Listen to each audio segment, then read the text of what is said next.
सूर्य ग्रहण के बाद साल का आखिरी चंद्र ग्रहण 8 नवंबर यानी मंगलवार को लगने जा रहा है। देश और दुनिया में साल 2022 का आखिरी ग्रहण देखने को मिलेगा। यह ग्रहण पूर्ण चंद्र ग्रहण होगा। 15 दिन के अंतराल पर यह दूसरा ग्रहण होगा। इसके पहले बीते 25 अक्टूबर को साल का आखिरी सूर्य ग्रहण लगा था। ज्योतिष के अनुसार 200 साल बाद इस तरह का योग बन रहा है। ये 15 दिनों के भीतर में 2 ग्रहण एक साथ लगे हैं जो अशुभ माने जाते हैं। इस चंद्र ग्रहण का मोक्ष भारत में होगा। ज्योतिषाचार्य मनोज त्रिपाठी के मुताबिक चंद्र ग्रहण भारत में चंद्र उदय से पहले लग रहा है, लेकिन भारत में चंद्र ग्रहण शाम 5:15 से शुरू होगा और शाम 6:30 बजे तक खत्म हो जाएगा। ऐसे में भारत में करीब 1.25 घंटे चंद्र ग्रहण दिखाई देगा। सूतक काल सुबह 8:25 पर शुरू हो जाएगा जो शाम 6:30 बजे समाप्त होगा। सूतक काल शुरू होने के बाद मंदिरों के कपाट बंद कर दिए जाएंगे। इसके अलावा कोई भी धार्मिक मांगलिक कार्य सूतक काल के दौरान नहीं किया जाएगा। ज्योतिषाचार्य मनोज त्रिपाठी ने बताया कि 8 नवंबर को लगने वाला चंद्र ग्रहण पश्चिमी देशों के लिए अशुभ हो सकता है। इसका इन देशों पर प्रतिकूल असर पड़ सकता है। भारत के दृष्टि से ये चंद्र ग्रहण आर्थिक स्थिति को कमजोर कर सकता है। राजनीतिक दृष्टि पर भी इसका काफ़ी प्रभाव पड़ेगा। इस चंद्र ग्रहण का भारत समेत पूरे विश्व में कहीं ना कहीं प्रतिकूल हो सकता है, लेकिन सबसे ज़्यादा अशुभ पश्चिमी देशों का हो सकता है। ग्रहों के अनुसार ग्रहण के बाद पश्चिमी देशों में उथल पुथल की स्थिति हो सकती है। कई देशों में आपसी तनाव हो सकता है। कल चंद्र ग्रहण है। चंद्र ग्रहण पे बहुत सारे मिथक हैं और कई सारे भ्रम भी हैं। इन सारे मिथक और भ्रम को लेकर आज हमारे साथ फिर एक बार ज्योतिषाचार्य मनोज त्रिपाठी जी हमारे साथ है और मिथक और भ्रम को जानेंगे और समझेंगे कि जो ग्रहण के दौरान मिथक है और भ्रम है उनको कैसे दूर किया जा सकता है और इसका सुफल हम कैसे प्राप्त कर सकते हैं। अशुभ तो सभी ने बताया। हम पंडित जी से ये जानेंगे कि इस दौरान जो ग्रहण का समय पीरियड रहेगा, जो टाइम पीरियड रहेगा, उस टाइम पीरियड पे हम ऐसा क्या करें जिससे कि हम उसे शुभ प्राप्त कर सके।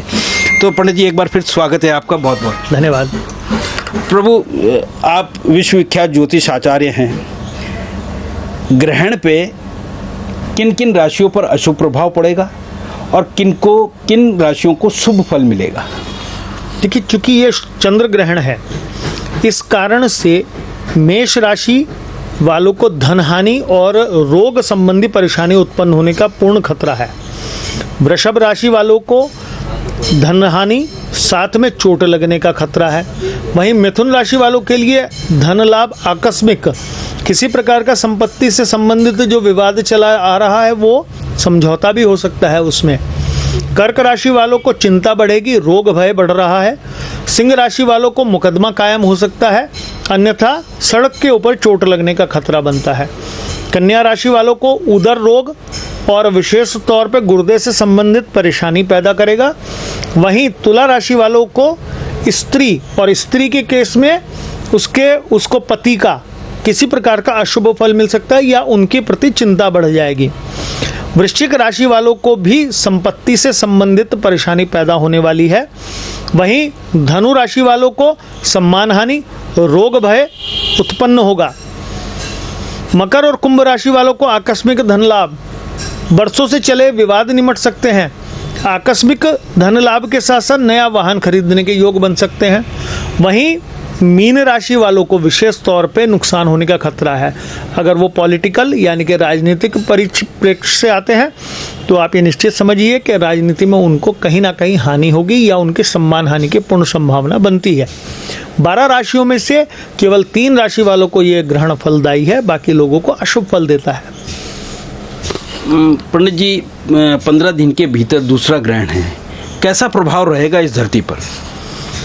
देखिए जी, एक तो कार्तिक मास में पड़ गए दोनों ग्रहण और 15 दिन के अंदर ही पक्ष बदलते बदलते 2 ग्रहण होना बड़ा अनिष्टकारी है। ये भारत के पक्ष में नहीं कह रहा हूँ मैं, संपूर्ण विश्व के लिए ये कोई बड़ा रोग, कोई बड़ी लड़ाई या बड़ा छत्र भंग होने के योग बनाता है। जिन लोगों के व्यापार चल रहे हैं उन लोगों के व्यापार में भी हानि कराएगा। शेयर मार्केट हो या वो आपका किसी भी प्रकार की ट्रेडिंग हो, उसमें बहुत तेज़ी से उतार चढ़ाव देखने को मिलेंगे।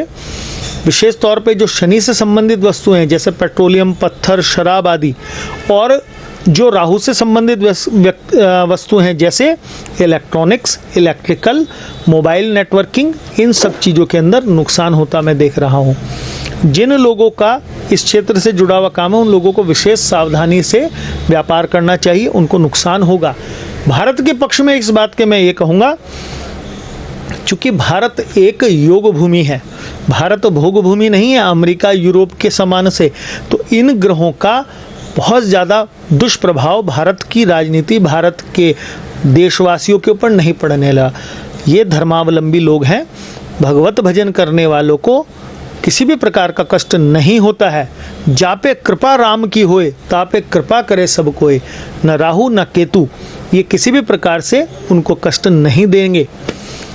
भारत की राजनीति के ऊपर जो दुष्ट प्रकृति के हमारे राजनेता हैं, जो विशेष तौर पे है ना लगातार लोगों का बेवकूफ़ बना के अपनी राजनीति चमकाते रहते हैं, उन लोगों को पूर्णतया हानि पहुंचाएगा ये ग्रहण। लेकिन जो अपने देश के प्रति देशभक्त हमारे राजनेता हैं, जो अपनी संस्था को पूर्ण रूपेण उसके जितने भी सिद्धांत हैं उनको विश्वास करके चलते हैं, उन राजनेताओं को उनके पद के ऊपर पदोन्नति देगा या साथ में पद के ऊपर उनकी स्थिरता को और बढ़ाने वाला है ये ग्रहण। सर, उत्तराखंड के लिए कैसा रहेगा? उत्तराखंड के लिए भी बहुत अच्छा ग्रहण साबित होगा, ये नुकसान कम करेगा। लेकिन एक संभावना जरूर बनती है, वो बनती है या तो भूकंप अथवा कहीं ना कहीं भूस्खलन का खतरा जरूर बनाता है उत्तराखंड के क्षेत्र में। परंतु ये बद्रिकाश्रम है, केदारखंड है, तो नारायण की कृपा से हानि बहुत ही कम होगी। और नारायण के जो भक्त हैं, जो भगवान विष्णु को जपने वाले हैं, उन लोगों को इसके ग्रहण का दुष्प्रभाव बहुत कम से कम पड़ेगा। पंडित जी, अक्सर ये कहा जाता है कि ग्रहण में ये नहीं करना, वो नहीं करना। मेरा ये सवाल है कि ग्रहण में हम ऐसा क्या करें जो ग्रहण का शुभ फल प्राप्त कर सके, और किसकी आराधना इस दौरान ज़्यादा करनी चाहिए जिससे कि हम सुख समृद्धि को पा सकें? देखिए, ये जो ग्रहण है ये चंद्र ग्रहण है। चंद्र ग्रहण के अंदर चंद्रमा पीड़ित होता है। चंद्रमा के स्वामी हैं भगवान शिव, तो शिव जी के मंत्रों का जाप करना, कुछ भी नहीं जानते तो केवल ओम नमः शिवाय मंत्र का जाप करने मात्र से ही आपको चंद्र ग्रहण के दुष्प्रभाव से बचा जा सकता है। ये सावधानी बताई गई है केवल गर्भवती स्त्रियों के लिए, या वो छात्र जो किसी ना किसी परीक्षा की तैयारी कर रहे हैं, उन लोगों को एक स्थान पर बैठना चाहिए, उनको घूमना फिरना नहीं चाहिए, हनुमान चालीसा का पाठ करना चाहिए या सुंदरकांड का पाठ करना चाहिए, नहीं तो ओम नमः शिवाय मंत्र का पाठ करना चाहिए। जो साधक वर्ग है, जो भजन पूजन के अंदर लगातार रत रहते हैं, उन लोगों के लिए विशेष तौर पे शिव के बीज मंत्रों का जाप करना सर्वश्रेष्ठ रहता है। ओम नमः शिवाय के साथ महामृत्युंजय मंत्र का जाप करने से इस चंद्र ग्रहण का प्रभाव उनको लेश मात्र भी कहीं प्रकार से कष्ट नहीं देगा। क्षणे रुष्टे क्षणे तुष्टे, रुष्टे तुष्टे क्षणे क्षणे, भगवान शिव के लिए स्पष्ट कहा गया है। एक लोटे जल से प्रसन्न हो जाने वाले भगवान शिव ही हैं। उनकी आराधना आपको निश्चित इस चंद्र ग्रहण के होने वाली हानि को भी समाप्त करके उल्टा आपको लाभ करना शुरू कर देंगे। महामृत्युंजय मंत्र का, शिव पंचाक्षर मंत्र का और शिव के किसी भी स्तोत्र का पाठ करना आपको लाभ करेगा। यदि आप गुरु मंत्र धारण किए हुए हैं, साधक हैं, तो उन गुरु मंत्रों का जाप करने से आपको निश्चित सफलता, सिद्धि और गुरु की कृपा, शिव की कृपा प्राप्त हो जाएगी। पंडित जी, मैंने ये देखा है कि आप अध्यात्म के साथ साथ, ज्योतिष के साथ साथ, वैज्ञानिक पद्धति के साथ हमेशा लोगों को समझाते हुए देखा गया है। इस वैज्ञानिक युग में भी जो भ्रांतियां हैं, अगर मैं कहूं भ्रांति तो शायद वो उचित शब्द नहीं है, पर वो और कोई शब्द है नहीं, कहते हैं कि ग्रहण के दौरान खाना नहीं खाना चाहिए, खाना नहीं बनाना चाहिए या शयन नहीं करना चाहिए। इसके पीछे का कारण क्या है और कितनी सत्यता है? भोजन न करना किस लिए कहा गया है, शयन न करना किस लिए कहा गया है, अगर हम इसके मर्म में जाएं, हमारे यहाँ वैज्ञानिकता धर्म में ही थी।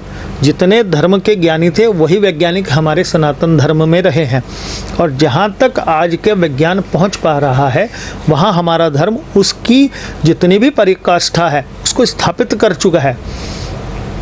ग्रहण के मध्य में भोजन न करने का एक कारण माना जाता है, हमारी आत्मा का कारक है सूर्य, और चंद्रमा सूर्य से प्रकाशित होता है।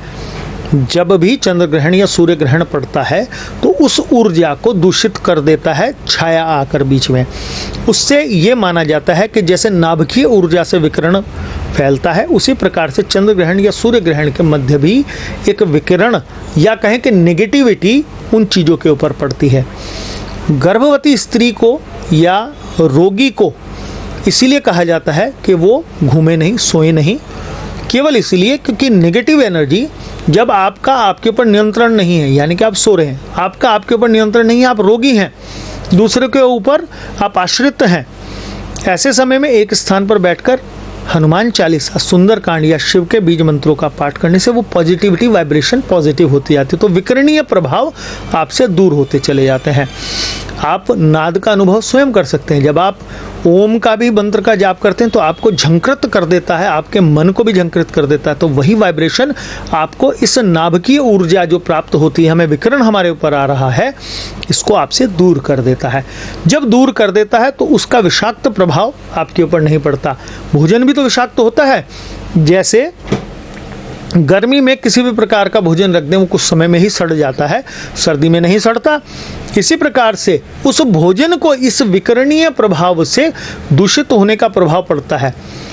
आपके मन को प्रभाव डालता है चंद्रमा, और जब चंद्र ग्रहण के दौरान इस प्रकार का भोजन व्यक्ति करता है तो व्यक्ति के मन में विकार उत्पन्न होते हैं, उदर में रोग उत्पन्न होता है। हमारा सारा शरीर उदर से चलता है, पेट में ही अगर गड़बड़ होनी शुरू हो गई, स्वास्थ्य खराब हो गया तो मन तो अपने आप खराब होता चला जाएगा। इस कारण से भोजन का मना किया गया है। घूमने फिरने के लिए इसलिए मना किया गया है क्योंकि उस समय चंद्र ग्रहण का प्राचीन एक मिथक ये भी रहा, रोशनी नहीं होती थी। चंद्रमा की रोशनी बहुत अच्छी है, सूरज की रोशनी बहुत अच्छी है, और जब वो ग्रहण के काल में होते तो रोशनी गायब हो जाती थी कि न घूमें, कहीं ऐसा ना हो कि आप चोट खा जाएं।